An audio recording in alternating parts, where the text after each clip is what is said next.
பிரபாஸோட ஆக்டிங்கில ரொம்ப பிரம்மாண்டமா தயாராகிட்டு இருக்கிற மூவினா அது கல்கி மூவி தான். இந்த மூவில இருக்கிற ஷூட்டிங் எல்லாமே கம்ப்ளீட் ஆகிடுச்சே. கிட்டத்தட்ட ட்ரெய்லர் அனௌன்ஸ்மெண்ட் வரைக்குமே வந்துட்டாங்களே. ஏப்ரல் மந்த்ல இந்த மூவியோட ட்ரெய்லரை எதிர்பார்க்கலாம். இப்போ இந்த மூவிலேருந்து நெக்ஸ்ட் ஒரு அனௌன்ஸ்மெண்ட்டை ரிலீஸ் பண்ணியிருக்காங்க. சிவராத்திரி ஸ்பெஷலாக இந்த மூவிலேருந்து ஏதோ ஒரு கேரக்டருடைய நேம் அனௌன்ஸ்மெண்ட்டை கொடுக்குறதா சொல்லியிருந்தாங்களே. இப்போ இந்த மூவிலேருந்து முக்கியமான ஒரு கேரக்டருடைய நேம் அனௌன்ஸ்மெண்ட்டோட போஸ்டரோட சேர்த்தே ரிலீஸ் பண்ணியிருக்காங்க. இந்த மூவியோடைய ஹீரோவான பிரபாஸோடைய கேரக்டர் நேம் தான் பைரவா அப்படின்ற கேரக்டரில் தான் இந்த மூவியில் ஆக்டிங் பண்ணுறது கன்ஃபார்ம் ஆகியிருக்க. மிக பெரும் பட்ஜெட்டில் தான் இந்த மூவி தயார் பண்ணிக்கிட்டு இருந்தாங்க. ஒரு மிகப்பெரிய ஒரு ஹிஸ்ட்ரியை மெயினாக வச்சு தான் இந்த மூவி தயாராகியிருக்கேன். பெருமாளுடைய கடைசி அவதாரமான கல்கி அவதாரத்தை மெயினாக வச்சு தான் இந்த மூவி மேக் பண்ணிக்கிட்டு இருக்காங்க. இந்த காலகட்டத்தில் பெருமாள் அவர்கள் கல்கி அவதாரம் எடுத்தால் எந்த மாதிரி இருக்கும், எந்த மாதிரி ஆங்கிளில் இருக்கும் அப்படின்ற மாதிரி தான் இந்த மூவியை வடிவமைச்சிருக்காங்கன்னு நினைக்கிறேன். மிக பெரும் பொருட்செலவில் இந்த மூவி மேக் பண்ணியிருக்கிறதுனால சம்மரை மெயினாக வச்சு ரிலீஸ் பண்ணுறாங்களே. மே 9க்கு கண்டிப்பாக இந்த மூவி தேட்டருக்கு வந்துடும். ஏப்ரல் மந்த்துடைய எண்டுக்குள்ளே இந்த மூவியோட ட்ரெய்லரையும் பார்த்துடலாம். நெக்ஸ்ட்டு இந்த மூவியில் வந்து ஒவ்வொரு கேரக்டருடைய நேம் அனௌன்ஸ்மெண்ட் பண்ணுவாங்கன்னு நினைக்கிறேன். மேக்ஸிமம் இது மார்ச்சுடைய எண்டுக்குள்ளே கம்ப்ளீட் ஆகிடும். ஏப்ரல் மந்தோடைய ஆரம்பத்திலேருந்து இந்த மூவியோடைய ப்ரொமோஷனே ஆரம்பிச்சிருவாங்களே. கல்கி மூவியை கண்டிப்பாக ரொம்ப பெருசாக தான் ரிலீஸ் பண்ணுவாங்க. பேன் இண்டியா வயசில் ரிலீஸ் ஆகிறதுனால இந்த மூவிக்கு ஒரு பெரிய மாசம் ஏற்படும்னு நினைக்கிறேன். இந்த மூவியோடைய பாக்ஸ் ஆஃபீஸ் எந்த மாதிரி இருக்க போகுது அப்படின்றது ஒரு மிகப்பெரிய வெயிட்டிங். தொடர்ந்து பிரபாஸோடைய ஆக்டிங்கில் ரிலீஸ் ஆன மூவிஸ் எல்லாமே ஓரளவு நல்ல ரெஸ்பான்ஸ் தான் ஏற்படுத்துச்சு. ஆனால் இந்த கல்கி மூவிக்கு எல்லாத்தையுமே டாமினேட் பண்ணுற அளவுக்கு ஒரு மிகப்பெரிய வெயிட்டிங் இருக்கு.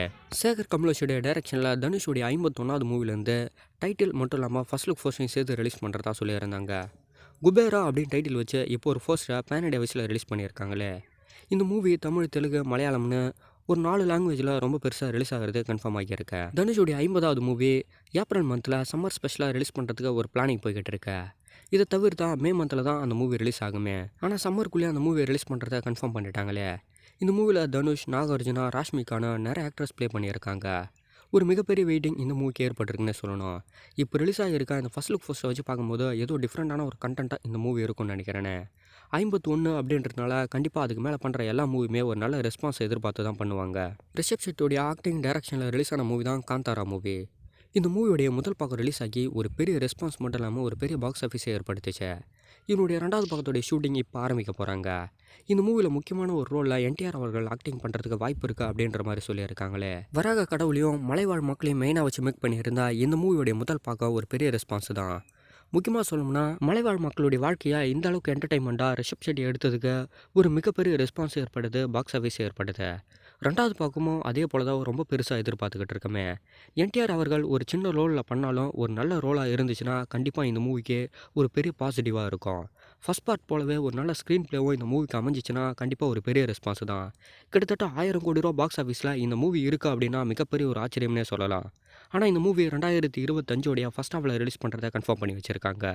அதை மீறினா 2025 செகண்ட் ஹாஃபில் கட்டாயமாக இந்த மூவி தேட்டருக்கு வந்துடும். 2024 செகண்ட் ஹாஃபான ஆகஸ்ட் 15க்கு கிட்டத்தட்ட ஒரு 3 மூவிஸ் தேட்டரில் ரிலீஸ் ஆகிறதே கன்ஃபார்ம் ஆகியிருக்கு. தளபதியுடைய கோட் மூவி மட்டும் இல்லாமல் புஷ்பாவுடைய 2வது பாகம் தான். இது மட்டும் இல்லாமல் ஹிந்தியில் ஒரு மூவி சிங்கம் அகைன் அப்படின்னு டைட்டில் வச்ச அஜய் தேவ்கனுடைய ஆக்டிங்கில் ரிலீஸ் ஆக போகிற ஒரு மூவி. இந்த 3 மூவியுமே ஆகஸ்ட் 15 மெயினாக வச்சு ரிலீஸ் பண்ணுறதை கன்ஃபார்ம் பண்ணி வச்சுருக்காங்க. இது வரைக்கும் கோட் மூவியோட ரிலீஸ் டேட் அப்டேட் ஆகலை. ஆகஸ்ட் 15க்கு தான் இந்த மூவி ரிலீஸ் ஆகுன்ற போல ஒரு மிகப்பெரிய எதிர்பார்ப்பு இருக்குது. இந்த 3 மூவிக்குமே ஒரு மிகப்பெரிய வெயிட்டிங் இருக்கு. 3 மூவி ஒரே டைம் கிளாஷ் ஆச்சுன்னா கண்டிப்பாக ஒரு பெரிய ரெஸ்பான்ஸ் எந்த மூவிக்கு ஏற்படுது அப்படின்றதுல தான் எதிர்பார்ப்பாங்க. வெங்கட் பிரபுடைய டைரக்ஷனில் தளபதியுடைய ஆக்டிங்கில் கோட் மூவிக்கு கண்டிப்பாக ஒரு பெரிய ரெஸ்பான்ஸ் தான். இதுக்கப்புறம் அவர் 1 or 2 மூவிஸ் தான் தளபதி அவர்கள் பண்ணுவார். அதனாலவே கண்டிப்பாக கோட் மூவிக்கு ஒரு பெரிய ரெஸ்பான்ஸ் ஏற்படும். புஷ்பாவுடைய முதல் பாகத்தினால அதனுடைய 2வது பாகத்துக்கு ஒரு பெரிய ரெஸ்பான்ஸ் ஏற்படுமே. அஜய் தேவ்கனுடைய ஆக்டிங்கில் சிங்கம் அகைன் மூவிக்கு தான் எந்த மாதிரியான ரெஸ்பான்ஸ் ஏற்படும் தெரியல. ஆனால் இது ஹிந்தி மூவி அப்படின்றதுனால இதுக்கு ஒரு பெரிய ஃபேன்ஸ் பேலன்ஸ் அமையும். ஆகஸ்ட் 15க்கு மேலே தான் தெரியும் இந்த 3 மூவிஸில் எந்த மூவிஸ் பெரிய ரெஸ்பான்ஸ் ஏற்படுத்த போகுதுன்னு. அசோக் தேஜாவுடைய ஆக்டிங்கில் ஒடேலா மூவியோடைய முதல் பாகம் ரிலீஸ் ஆகி ஒரு பெரிய ரெஸ்பான்ஸ் ஏற்படுத்தி இருந்தது. என்னுடைய 2வது பாகத்தில் தமன்னா அவர்கள் ஆக்டிங் பண்ணுறதை கன்ஃபார்ம் பண்ணியிருந்தாங்க. இப்போ இந்த மூவிலேருந்து ஃபர்ஸ்ட் லுக் மட்டும் இல்லாமல் டைட்டிலும் சேர்த்து ரிலீஸ் பண்ணிட்டாங்க. தமன்னா அவர்கள் தான் இந்த மூவியில் மெயின் ரோலில் ப்ளே பண்ணியிருக்காங்களே. முதல் பாகம் ஒரு பெரிய ரெஸ்பான்ஸ்னே சொல்லலாம். செம்மையான ஒரு கண்டென்ட்டை வச்சு இந்த மூவியோட ஸ்க்ரீன் பிளேவை நகர்த்தியிருப்பாங்க. என்னுடைய 2வது பாகம் கொஞ்சம் பிரம்மாண்டமாக தயார் பண்ணியிருக்காங்கன்னு நினைக்கிறேனே. அதுவும் தமன்னாவுக்கு எந்த மாதிரி இருக்க போகுன்னு ரிலீஸ் ஆனால் தான் தெரியுமே. ஹரி அர்ஜுனோடைய ஆக்டிங்கில் நியூவாக ஒரு மூவியோடைய பூஜையை கம்ப்ளீட் பண்ணியிருக்காங்க. ஒரு த்ரில்லர் மூவியாக மேக் ஆகிற இந்த மூவியோடைய பூஜை போஸ்டரை இப்போ ரிலீஸ் பண்ணியிருக்காங்களே. மனோ கிரியேஷன் தான் இந்த மூவியை தயாரிக்கிறது கன்ஃபார்ம் ஆகிடுச்சே. இது ஒரு த்ரில்லர் மூவியாக மேக் ஆகிறதும் கன்ஃபார்ம் ஆகிடுச்சே. சிவாவுடைய டைரக்ஷனில் தான் இந்த மூவி தயாராகுது. கீர்த்தின்னு நிறைய பேர் இந்த மூவியில் ஆக்டிங் பண்ண போகிறாங்களே. இப்போ இந்த மூவியோடைய பூஜை கம்ப்ளீட் பண்ணி இந்த மூவியோட ஷூட்டிங்கை ஆரம்பிச்சிட்டாங்க. இந்த இயரோடைய லாஸ்ட் எண்ட் ஆஃப்குள்ளே இந்த மூவியோட ஷூட்டிங்கில் இருந்து நிறைய ஒர்க்ஸ் எல்லாமே கம்ப்ளீட் ஆகிடலாம். நெக்ஸ்ட் இயரோட ஃபர்ஸ்ட் ஆஃப் அப்படின்னா இந்த இயரோடைய செகண்ட் ஆஃப்ல கூட இந்த மூவி ரிலீஸ் ஆகிறதுக்கு நிறைய வாய்ப்பு இருக்கு. சிவகார்த்திகேயனோட ஆக்டிங்கில் நெக்ஸ்ட் ரொம்ப பெரிய வெயிட்டிங்கில் இருக்கிற மூவினா அது அமரன் மூவி தான். இந்த மூவிக்கு ஒரு மிகப்பெரிய ரெஸ்பான்ஸ் எதிர்பார்த்துக்கிட்டு இருக்காங்களே. தொடர்ந்து பெரிய ஆக்டர்ஸ் எல்லாமே இண்டஸ்ட்ரி விட்டு வெளியே போகிறதுனால அதுக்கு அடுத்து சிவகார்த்திகேயன் அவர்கள் இருக்கிற மாதிரி தான் இப்போ எல்லாமே கிரியேட் ஆகிட்டு இருக்கு. தளபதியோட பொசிஷனுக்கு சிவகார்த்திகேயன் அவர்கள் கொஞ்சம் கொஞ்சமாக வந்துகிட்டு இருக்கிறாரு அப்படின்ற மாதிரி அப்டேட் போய்கிட்டு இருக்கு. அந்த வகையில் இந்த மாதிரி ஒரு பயங்கரமான ஆக்ஷன் மூவியை ரிலீஸ் பண்ணார்னா கண்டிப்பாக ஒரு பெரிய ரெஸ்பான்ஸ் ஏற்படும் அப்படின்ற மைண்டில் அமரன் மூவியை தயார் பண்ணிக்கிட்டு இருந்தாங்களே. இந்த மூவியோடைய ஒரு குறிப்பிட்ட ஒர்க் எல்லாமே கம்ப்ளீட் ஆகிடுச்சு. இப்போ இந்த மூவியோடைய ஃபைனல் ஒர்க் தான் போய்கிட்டு இருக்கு.